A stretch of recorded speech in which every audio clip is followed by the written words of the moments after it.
दोस्तों, जय हिंद, जय भारत। ब्रह्म त्रिपाठी का नमस्कार स्वीकार कीजिए। आज मैं फिर एक वीडियो लाया हूं आप लोगों के लिए, जो बहुत ही दुर्लभ वीडियो है। इसमें जो चीज़ें बताई गई हैं, शायद बहुत कम लोग ही जानते होंगे इस वीडियो में। तो आज हम फिर बात करते हैं शूरवीर, दानवीर, महारथी कर्ण। इस सृष्टि में तीन ही लोग भगवान परशुराम के शिष्य रहे हैं। एक भीष्म पितामह, दूसरे गुरु द्रोणाचार्य और तीसरे कर्ण। और इन तीनों को कोई पैदा नहीं था जो इस पृथ्वी पर हरा सके। महाभारत में ये तीनों योद्धा जो है छल से ही मारे गए हैं, मतलब कोई अपनी ताकत से इनको नहीं हरा सकता है। तो चलिए हम शुरू करते हैं कि कर्ण को कौन कौन सी विद्याएं दिव्यास्त्र मिला था, किस गलती से उनके गुरु श्री परशुराम ने वापस ले लिया था। लेकिन जब उन्होंने फिर ध्यान दिया तो गुरु के आंखों में आंसू आ गए कि मैंने क्या गलती किया, श्राप दे करके वापस उसके प्रभावहीन कर दिया था। और फिर उसको एक दिव्यास्त्र देते हैं और उसके बाद जो है फिर एक ऐसी चीज देते हैं कि कहते हैं जब तक तुम्हारे हाथ में रहेगा, तुम्हारे शरीर में भी रहेगा, तुम्हें इस पृथ्वी का कोई भी किसी भी जात का योद्धा तुम्हें नहीं हरा सकता है। चलिए अब शुरू करते हैं। अब कर्ण ने तो सारी विद्या सीख ली है परशुराम जी से। अब दीक्षा समारोह होता है, तो उसमें क्या है, एक शिलाखंड पर कर्ण बैठा हुआ है और भगवान परशुराम बैठे हुए हैं। अब भगवान परशुराम कहते हैं अंतिम दीक्षा के लिए तुम तैयार हो कर्ण? तो कर्ण कहता है प्रस्तुत हूं। इस संपूर्ण ब्रह्मांड की रचना ब्रह्मदेव ने की है और उनसे बड़ा संहारक कोई नहीं हो सकता। संहारक नहीं हो सकता है, क्योंकि बनाने वाला बिगाड़ना भी जानता है। तो ब्रह्मांड की रचना ब्रह्मदेव ने की है, और यदि ब्रह्मांड का संहार करना है तो ब्रह्मदेव ही कर सकते हैं। तुमसे बड़ा संहारक भी कोई नहीं हो सकता है। कहते हैं कि उनकी दीक्षा से पहले तुम्हें वचन देना होगा, इनका प्रयोग तुम उत्तरदायित्व के साथ करोगे, संसार के हित के लिए करोगे, और जब कोई मार्ग तुम्हारे पास शेष न रह जाए तब इन अस्त्रों का तुम प्रयोग करोगे। कर्ण कहता है सूर्य देव की साक्षी मान करके मैं कहता हूं जैसा आपने कहा है मैं वैसा ही करूंगा। गुरु कहते हैं जो इन शास्त्रों को प्राप्त कर लेगा, इन शस्त्रों को प्राप्त करने के पश्चात इस धरती पर किसी भी जाति का कोई योद्धा तो उसको हरा नहीं सकता है। गुरुदेव हाथ जोड़ करके शस्त्र का आह्वान करने जाते हैं। उससे पहले कहते हैं कि ब्रह्मदेव ने एक अस्त्र का निर्माण किया है, उसको बोलते हैं ब्रह्मास्त्र। और गुरुदेव हाथ जोड़ करके ब्रह्मास्त्र का आह्वान करते हैं, और इतने में ही बहुत तेजों से बिजली कड़कती है, तूफान आ जाता है, पत्ते उड़ने लगते, बड़ी ऊंचाई पर रहते हैं, लेकिन इतना जोर से गड़गड़ाहट होती है। और कुछ देर के बाद ब्रह्मास्त्र आकाश में प्रकट होता है और वो वहां से सीधे चलता है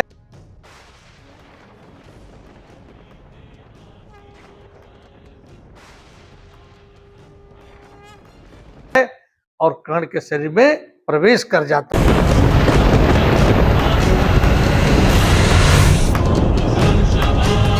है और कहते हैं ये कर्ण, यह ब्रह्मास्त्र तुम्हारे शरीर में प्रवेश कर गया है। उसके बाद गुरु कहते हैं अब यह ब्रह्मास्त्र तुम्हारे शरीर में विद्यमान हो चुका है, मतलब तुम्हारे शरीर में आ चुका है। ब्रह्मदेव ने, अब कहते हैं ब्रह्मदेव ने एक अस्त्र और का निर्माण किया है, वो अस्त्र है ब्रह्मश्री। उसके बाद फिर हाथ जोड़ते हैं, वीडियो देखते रहिएगा आप लोग या फोटो देखते रहिएगा, और उसके बाद फिर हवन करते हैं, और तब तक जो है फिर वही बादल गरजता है, बिजली कड़कती है, हवाएं तेज चलती है, तूफान चलता है। अब ब्रह्मश्री अस्त्र जो है फिर आकाश में आता है और आने के बाद वहां से चल करके फिर कर्ण के शरीर में प्रवेश कर जाता है और कहते हैं कि ये अस्त्र ब्रह्मास्त्र से 4 गुना शक्तिशाली है। इसको दे देते हैं। अंत में कहते हैं कि अंत में ब्रह्मदेव ने एक ऐसे अस्त्र का निर्माण किया है, अनुसंधान किया है कि ये अस्त्र पलक झपकते ही सृष्टि को नाश कर सकता है और इसका नाम है ब्रह्मांड अस्त्र। और फिर हाथ जोड़ते हैं।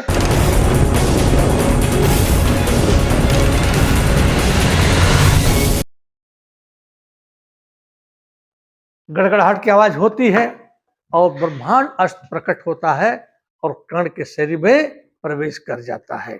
और कहते हैं कि ये पलक झपकते ही एक मतलब दोनों से इतना ज्यादा ताकतवर है कि पलक झपकते ही संपूर्ण सृष्टि का यह नाश कर देगा और ये भी कर्ण के शरीर में प्रवेश कर जाता है।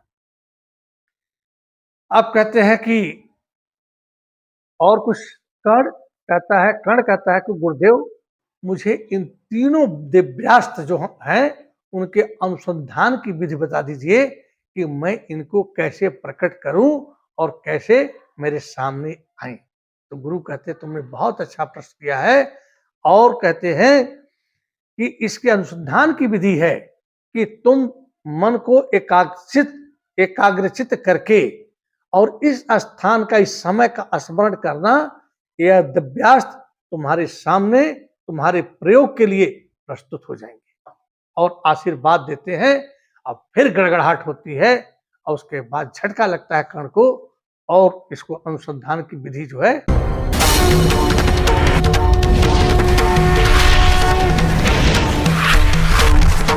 प्राप्त हो जाती है।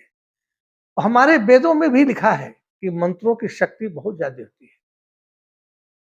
मंत्र हैं, आज जैसे मिसाइल चलते हैं, टेक्नोलॉजी है कि एक जगह से बैठकर मिसाइल छोड़ते हैं। हम मिसाइल को कभी आपकी ऐसे नाचते हुए जाता है, उसकी डिग्री और जो भी है लगा कर देते हैं और जाकर वही हिट करता है। उसी तरह से हमारे मंत्र भी हैं, उनकी वो टेक्नोलॉजी आज की टेक्नोलॉजी से बहुत कई लाख गुना एडवांस थी। उसके बाद कहते हैं कि जब इनको आह्वान करोगे तो ये जो है तुम्हारे उपयोग के लिए स्वयं हो जाएंगे और उसको आशीर्वाद देते हैं। इसके सिर में झटका लगता है। गुरु कहते हैं कि हे कर्ण, तुमने शिक्षा आरंभ करने से पहले कहा था कि मैं ऋषि भृगु की वंशावली से हूं और ब्राह्मण, भृगु ऋषि ब्राह्मण थे, तो मैं भृगु की तुमने कहा था कि मैं भृगु वंशावली से हूं। तो आज भृगु को बहुत ही गर्व होगा, उनके वंशावली का जो है एक बालक जो परशुराम से शिक्षा लिया और सारी विद्याओं का ज्ञान प्राप्त किया, उनको बहुत ज्यादा गर्व होगा। इस पृथ्वी पर हर ब्राह्मण को गर्व होगा कि मेरे जात का एक इंसान ने, जिसका नाम है राधे कर्ण, वो इतने दिव्यास्त्रों का ज्ञाता है। और आज मुझे भी इस बात का गर्व हो रहा है कि तुम जैसा शिष्य मेरे से दीक्षा लिया और मैंने दिया और मुझे एक ब्राह्मण पुत्र मिला, कोई और शिष्य नहीं, मुझे ब्राह्मण पुत्र मिला और मैंने सब कुछ दे दिया। अब दोस्तों क्या होता है कि जब यह ले रहा होता है तो इंद्र भगवान को खलबली मच जाती है। आप लोग तो जानते ही हैं कि इंद्र को खजबट होती है। जब भी है मेनका के जो पति थे विश्वामित्र लगे तपस्या करने, कहीं दर्शन न ले ले विश्वामित्र, शरीर स्वर्ग भेजे इनको त्रिशंकु को, वो मैंने वीडियो बनाया है, बहुत अच्छे मैंने बनाया है विश्वामित्र के ऊपर, आप लोग देखें आनंद लें। पर एक रिक्वेस्ट है, इसको लाइक सब्सक्राइब और शेयर करें जिससे कि हमारे सारे भारतवर्ष के लोग इसको जाने, देखें, समझें और मुझे इसी बहुत प्रसन्नता होगी। अब इंद्र कहते हैं कि ये सूत पुत्र कर्ण ब्राह्मण पुत्र बन करके और दिव्यास्त्रों की शिक्षा ले रहा है, ज्ञान ले रहा है। ब्राह्मण पुत्र बनकर दिव्यास्त्र का ज्ञान ले रहा है। ये तो मुझे चाहिए था, पर ये सूत पुत्र जो है दे रहा है। यदि कोई मेमना, कहते कि अब मैं इसके दिव्यास्त्रों पर मुझे प्रहार करना चाहिए, लेकिन कैसे करेंगे? परशुराम ने कहा था कि किसी भी जात का कोई भी मनुष्य तुमसे जीत नहीं सकता है, इतना मैंने दे दिया है। तो इंद्र कहते कि मैं सीधा प्रहार क्यों करूं? यदि कोई मेमना सिंह का मुखौटा पहन करके सिंह की गोद में बैठ जाए तो उस मेमने का आखेट नहीं करते हैं, उस मेमने का मुखौटा उतार देते हैं और सिंह स्वयं जो है उसका आखेट कर देगा। देखिए क्या बुद्धि लगाते हैं, ये देवता है, देवराज इंद्र है।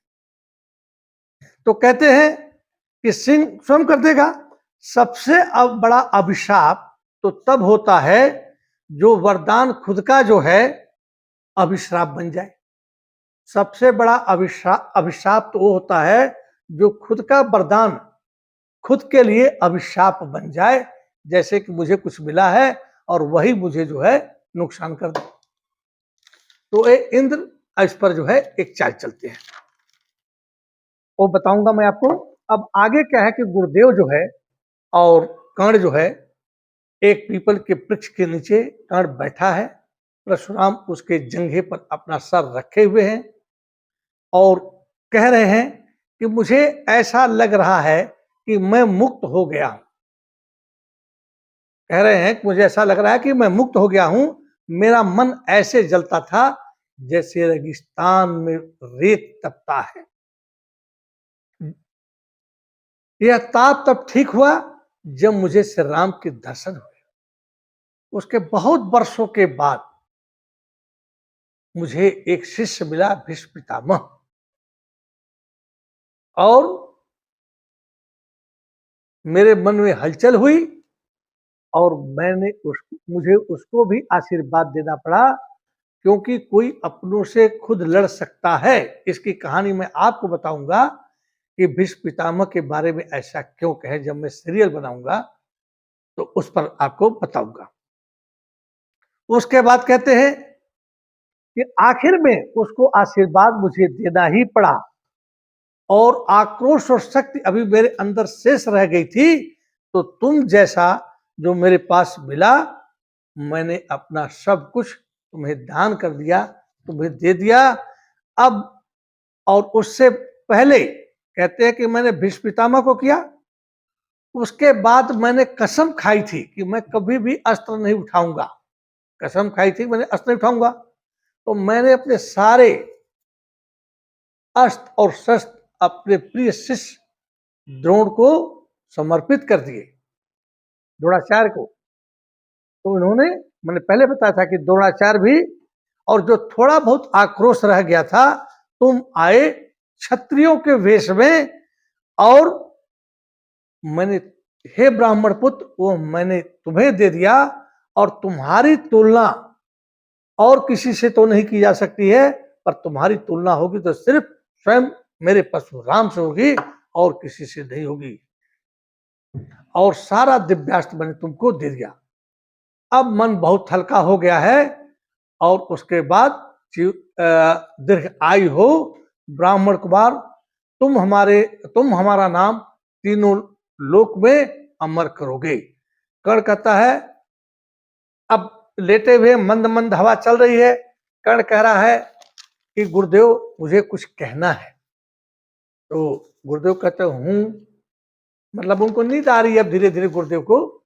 तो कहता कि गुरुदेव आप ब्राह्मण कुल में जन्म लिए और फिर आप एक ऐसे योद्धा बने, खतरनाक भयंकर योद्धा बने कि संपूर्ण पृथ्वी पर आपसे मुकाबला करने वाला कोई नहीं हुआ। कहते हूं, नींद आ रही है, हूं कर रहे हैं। तो हमारे यहां ये जाति व्यवस्था जो है, ऐसा क्यों है कि आप ब्राह्मण कुल में जन्म लेकर के और क्षत्रियों का काम आपने किया? तो ये वर्ण व्यवस्था जो है, जाति व्यवस्था, जन्म व्यवस्था, अभी इतना ही कह रहा था तब तक परशुराम जी नींद में सो गए। देखा तो गुरुदेव को सुन नहीं रहे हैं, तो वहीं पर ये बात को बंद कर देता है। वो बताना चाहता था कि मैं सूत पुत्र हूं, क्योंकि गुरुदेव ने सब कुछ दे दिया, तो आप दान दे दिया कि वो कहा कि यार अभी मैं जो झूठ बोला था कि मैं ब्राह्मण पुत्र हूं, भृगु ऋषि का वंशज हूं, गुरु से झूठ नहीं बोलना चाहिए। गुरु संग कपट मित्र संग चोरी, या निर्धन या हुई है कोड़ी, ये भी एक श्लोक है। तो गुरु के साथ कभी कपट नहीं करना चाहिए और मित्र के साथ कभी चोरी नहीं करना चाहिए। अब इंद्र को लाता हूं मैं, खजबट उनको हो गई थी, खलबली मच गई थी, वह एक कीड़े का रूप धारण करते हैं और कीड़ा जो है वहां से चलता है, चल करके पत्ते है, घास है, उसके अंदर से छुपते हुए और कर्ण के पंजों से होते हुए, जो कर्ण के वस्त्र सफेद है, गुरुदेव के वस्त्र सफेद है, उसके अंदर प्रवेश कर जाता है और वहां पर जंघे पर काटता है, जहां पर गुरुदेव का जो है सर रखा रहता है, उसके नीचे काटता है। इसका वीडियो देखिए, लाल रंग आपको दिखाई देगा। अब कर्ण भाई कोई काटेगा तो दर्द होगा ही, फिर काटता है, फिर काटता है। अब कर्ण करे तो क्या करे, यदि कीड़े को चाहता तो उसी जो है अपने वस्त्र के अंदर ही रगड़ के मार देता, लेकिन हिलेगा तो गुरुदेव की निद्रा भंग हो जाएगी।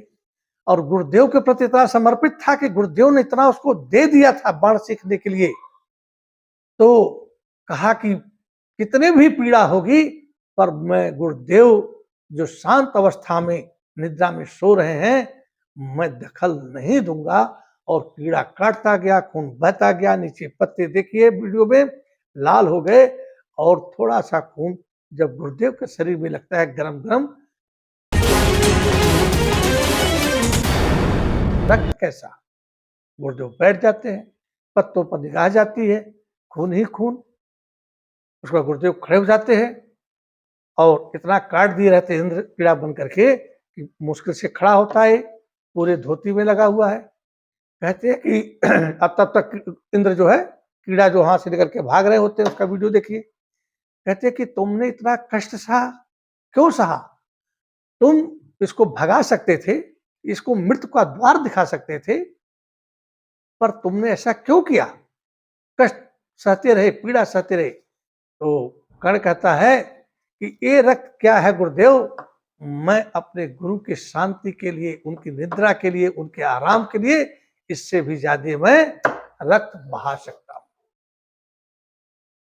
गुरुदेव कहते वाह, तुमने तो मुझे क्षत्रिय राजा शिव की याद दिला दी, जिसने कबूतर की जान बचाने के लिए अपने शरीर का मांस काट के तराजू पर रख दिया था बाज के लिए। बाज एक कबूतर को दौड़ाते हुए परीक्षा चल रही थी राजा शिव की, वो बाद में कोई बताऊंगा। तो कबूतर ने अभयदान मांगा राजा शिव से और तब तक बाज आ गया, बोला मेरा शिकार है, मुझे बहुत भूख लगी, मुझे खाना है। तो राजा ने कहा कि इसको छोड़ दो, तो कहा कि मुझे भूख लगी है। तो राजा ने कहा मैं मांस काट के दे देता हूँ, मेरा मांस खा लो। तो जितना कबूतर का वजन होगा उसको एक तराजू रख दिया गया और राजा शिव ने अपना मांस काटा रख दिया, लेकिन वो तो कबूतर वाला नीचे था कि वो परीक्षा चल रही थी। लास्ट में राजा शिव उस तराजू पर बैठ गए और जो परीक्षा ले रहे थे देवता और इंद्र प्रकट हो गए। तो कहा कि मुझे तो तुमने उस क्षत्रिय राजा की याद दिला दी जिसने कबूतर की जान बचाने के लिए अपने को स्वयं तराजू पर बैठ गए, अपने सिर का मांस काट दिया। तो जैसे ही कहते क्षत्रिय राजा, ऐसे दिमाग में कौंधता है। उसके बाद खड़े हो जाते हैं, वो खड़े होकर बोल ही रहे होते हैं, बोले राधे तुम किस जात के हो? राधे तुम किस जात के हो? कौन हो तुम राधे? कौन हो? फिर पूछते राधे तुम किस जात के हो? तो कर्ण कहता है गुरुदेव, अंत में कहा कि तो बताना ही पड़ेगा, मैं सूत पुत्र हूं, मैं सूत पुत्र हूं गुरुदेव। नहीं गुरुदेव,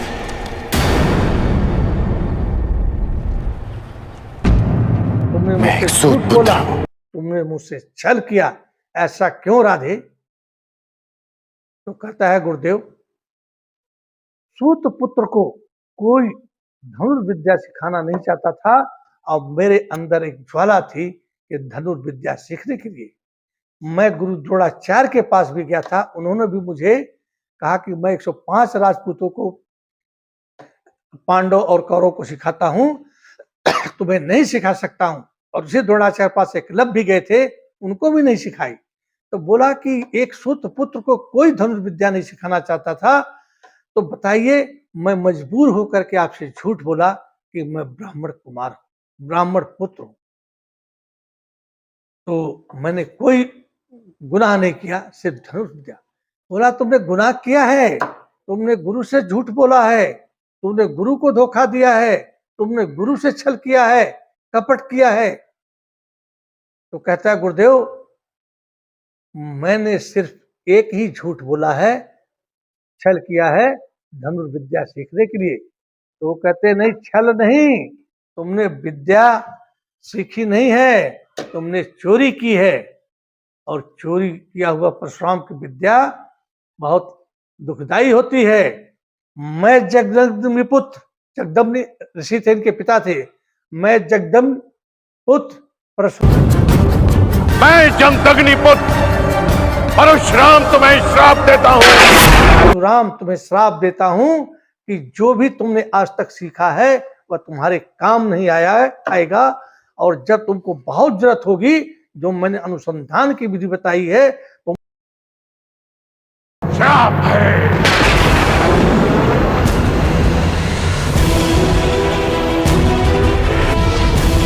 जाते हैं कि सब कुछ मिलकर सब कुछ चला गया, और सिर्फ एक झूठ बोला था कि मैं भृगु ऋषि वंशावली का मैं एक ब्राह्मण कुमार हूं, ब्राह्मण पुत्र हूं। कहता है गुरुदेव आपका आशीर्वाद से जो श्राप है वो आशीर्वाद समझकर मैं स्वीकार करता हूं, पर मेरी एक बात सुन लीजिए, मेरी गलती क्या है? यदि मैं धनुष विद्या ही सीखना चाहता था ना, मेरी गलती क्या है? मैं सूत पुत्र होने में मेरा क्या रोल है, मेरी क्या गलती है? जब भी कोई जन्म लेता है तो परमात्मा उसके कर्मों के अनुसार तो जातियों में बांटता है। आप जिस जात के हो उसने भेजा है, तो जात में क्यों तकलीफ होती है? कहा कि मैंने क्या गलती किया कि मेरा तो जन्म सूत कुल में हुआ है, बशर्ते अपने बारे में जानता नहीं था। ये तो कर्ण सूर्य का पुत्र था, कुंती का पुत्र था, लेकिन जहां जिसने पाला, कृष्ण जी को वासुदेव के पुत्र थे, और यशोदा ने पाला तो यशोदा जो है यादव थे, तो उनको ग्वाला भी कहा जाता है, अहिर भी कहा जाता है, यादव कहा जाता है। और तो उसके बाद मेरी क्या गलती थी? तो कहते हैं कि कहा गुरुदेव आप एक ब्राह्मण कुल में पैदा हुए, और आपने अपने कर्मों से, अपने गुणों से एक महान योद्धा बने, जो इस पृथ्वी पर कोई नहीं है। तो आप बदल दिए, तो मैंने भी तो सूत पुत्र था मैं, और एक झूठ बोल करके मैंने धनुर्विद्या सीख ली। यही मेरा अपराध है। और सबसे बड़ा अपराध तो यह है मेरा कि मैं सूत कुल में जन्म क्यों लिया, और जन्म पर मेरा अधिकार नहीं है। तो इसलिए जब मैं यहां पर आया तो एक ही झूठ बोला, बाकी तो जितना आपने मुझे सिखाया, जो भी आज्ञा दिया, जो भी परीक्षाएं ली, एक सच्चे शिष्य बन करके मैंने किया, और आपकी सेवा में सीखने में कोई भी त्रुटि नहीं की। यदि आप इसका भी दंड देना चाहे तो आप दे सकते हैं। अब परशुराम को भी मतलब थोड़ा सा मतलब दिल में दया जाती है, और कहा कि मुझे सूत कुल में जन्म लेने का दुख नहीं है, मुझे झूठ बोलने का दुख नहीं है, मुझे दुख है कि मैं ऐसी जगह पर क्यों पैदा हुआ जो शूद्रों को, सूतों को, क्षत्रियों ब्राह्मणों का दास समझा जाता है, और उनके उन्नत का मार्ग नहीं है यहाँ पर। अब परशुराम जो है बिल्कुल नॉर्मल हो जाते हैं कि मेरा शिष्य तो बहुत था ही, सब कुछ दिए, प्यारा था, पर एक झूठ पड़ते ही गुस्से में आ जाते हैं, बहुत तेज गुस्से वाले थे। तो कहते हैं कि एक झूठ तो तुमने बोल करके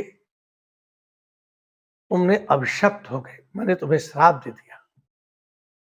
और एक गलती तुमने किया, दूसरी गलती बिना तुम्हारे बारे में पूरी तरह से जाने हुए मैं परशुराम तुमको श्राप दिया कि मैंने भी गलती की है। फिर उसके बाद वो चरणों में झुक जाता है, प्रणाम करता है गुरुवर गुरुदक्षिणा मांगे। वो कहते तुम चले जाओ, क्योंकि मेरे श्राप से ये जो धरती जो है अभिशप्त हो गई है। तो कर्ण कहता है ये तो उसी दिन अभिशप्त हो गई थी जिस दिन मैं आया था, और मैंने झूठ बोला था कि मैं ब्राह्मण कुमार हूं, जबकि मैं सूत पुत्र था। तो कहता है गुरुदेव गुरुदक्षिणा तुम मांग लीजिए।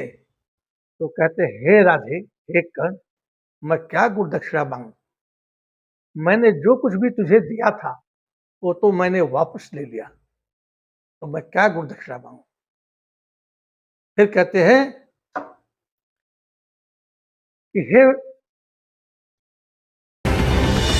मेरे द्वारा दिए गए श्राप को पर मैं उसके प्रभाव को कम कर सकता हूं, कम करने की कोशिश करता हूं। कहते कि मैं तुम्हें आशीर्वाद देता हूं कि जो तुम्हारे तर्कस में जितने बाण हैं, ये बाण इतने तेजस्वी होंगे कि अन्य योद्धाओं से भिन्न होंगे। पहला। दूसरा कहते हैं मैं एक दिव्यास्त्र दे रहा हूं, हाथ करते हैं और हाथ में एक देखिए दिव्यास्त्र आता और फिर इसके सिर में प्रवेश कर जाता है। कहते हैं दिव्यास्त्र है, बहुत ही महान है। पर कर्ण कहता है फिर ये ब्रह्मास्त्र से फिर अभी का दिल नहीं भरा है। कहते कि मैं अब तुम्हें कुछ और भी स्पेशल देना चाहता हूं, जो दिया था तो ले लिया। फिर एक हाथ हवा में उठाते हैं और ध्यान करते हैं, उनके हाथ में जो है एक धनुष आ जाता है और कर्ण को समर्पित करते हैं। कहते हैं ये धनुष दिव्य धनुष है, जब तक तुम्हारे शरीर पर होगा, हाथों में होगा, चाहे कंधे पर भी लटका होगा, तुमको इस पृथ्वी पर किसी भी जात का कोई भी योद्धा धनुष परास्त नहीं कर सकता है। तुम्हारे हाथों में रहेगा। जाओ, संसार का कोई भी योद्धा जन्म का अभिशाप और गुरु का अभिशाप लेकर के तुम जाओ, और मेरा आशीर्वाद है कि तुम इस ब्रह्मांड में, आकाश में सूर्य की भांति चमकते रहोगे, और जब तक यह पृथ्वी होगी सूरवीरों की श्रेणी में तुम्हारा नाम अग्रणी रहेगा। और ये मेरा आशीर्वाद है, ये देते हैं। कर्ण वहां से सोचते हुए रोते हुए चल देता है। दोस्तों, तो आज आपको मैंने बताया कि इनको कौन से अस्त्र दिए गए थे। और फिर जो है तो महाभारत का 1 मिनट और, जब कर्ण का रथ का पहिया अर्जुन से लड़ते हुए फंस जाता है, जमीन में धंस जाता है, तो कर्ण कहता अर्जुन को मेरा रथ का पहिया जमीन में धंस गया है, मैं निकाल लूं फिर युद्ध होगा। तो उसके बाद अर्जुन रुक जाते हैं और जैसे पहिया निकालने लगता है, कहते हैं कृष्ण हे पार्थ उसको बाण मारो, ब्रह्मास्त्र मारो। कहते नहीं निहत्था है। बोला निहत्थे की बात छोड़ो, तुम्हारा लड़का भी निहत्था था, इसी समय मार सकते तो मार सकते हो, यदि रथ पर वो आ गया तो फिर नहीं मार सकते हो। क्यों? वो धनुष परशुराम का था, अब परशुराम ने कहा था। दोस्तों, इसको ज्यादा से ज्यादा लाइक कीजिए, शेयर कीजिए। शुभ रात्रि रात को बना रहा हूं, आप लोग इसको लीजिए, मजा लीजिए, अपने सनातन धर्म का झंडा लहराइए। ज्ञान, जब तक ज्ञान नहीं होगा तब तक सनातन धर्म का कोई मतलब नहीं। जय हिंद, जय भारत, वंदे मातरम। शुभ रात्रि, जय हिंद, जय भारत।